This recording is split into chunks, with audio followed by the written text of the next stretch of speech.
High school visit করতে গেছে, যায়া জিজ্ঞেস করছে ছেলেরা কি পড়ছো, বল ইতিহাস। ঠিক আছে, ইতিহাস থেকেই প্রশ্ন করব, বলতো চীনের প্রাচীর কে ভেঙেছে? ছেলেরা জবাব দিচ্ছে না। তুমি বলো, তুমি বলো। কেউ বলছে না। বেঞ্চের কোনা যে ছেলেটি, সে বলছে সর্বনাশ, কেউ যখন স্বীকার করে না, এটা তো আমার মাথায় আসবে। সব শেষ ইন্সপেক্টর তাকে বলছে তুমি বলো তো কে ভেঙেছে চীনের প্রাচীর? কয় স্যার, গ্রামে আমার দুষ্টমির যথেষ্ট বদনাম আছে, কিন্তু চীনের প্রাচীর ভাঙার মতো দুষ্কর্ম আমি করি নাই। ইন্সপেক্টর খুব রেগে গেলেন, মাস্টারের দিকে তাকালেন, এই বুঝি আপনার ইতিহাস পড়ানো?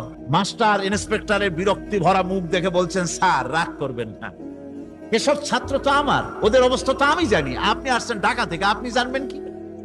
আমি হলপ করে বলতে পারি আমার ক্লাসের কোন ছাত্র চীনের প্রাচীর ভাঙে নাই। ইন্সপেক্টর রাগ হইয়া চলে গেছে হেডমাস্টারের রুমে, যায় বলছে যে আমি আপনার স্কুলের গ্রান্টকে আমি নাকচ করে দেব, মঞ্জুরি আমি ক্যান্সেল করে দেব। কেন? এই অবস্থা। হেডমাস্টার বলছে, স্যার রাগ করবেন না, আপনার জন্য কিছু টাকা পয়সাও রাখছি হাদিয়া, বড় একটা চর্বিযুক্ত খাসিও জবাহ করা হয়েছে, পুকুর থেকে রুই মাছ তোলা হয়েছে।